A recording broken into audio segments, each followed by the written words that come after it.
This is the tale of a fair lady and her servants dwelling in a faraway mansion. First, there was Velvet, the lowest maid. Her favorite word was no, and she stubbornly refused to carry out 8 out of 10 of her master's commands.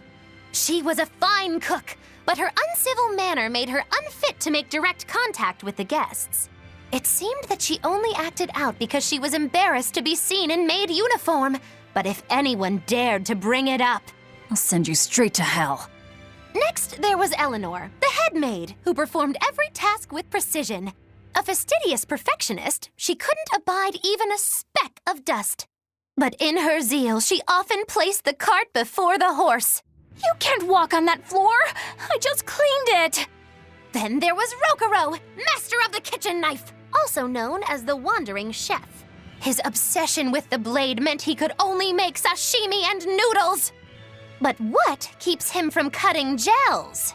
Ah! The sole flaw in the Rangetsu style has been revealed.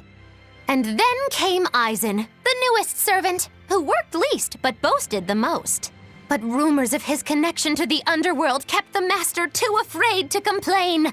With a single dark glance, this wolf in servant's clothing could even make the master's guests do his work. It's your life, so you take control of it. And it's your house, so you do the chores.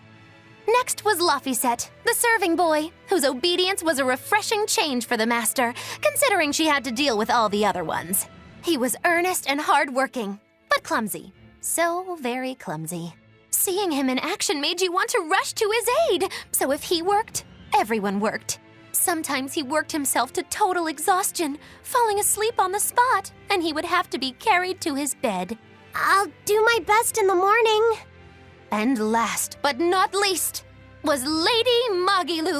She was the master of the manor, but couldn't stand everyone calling the maids alone cute.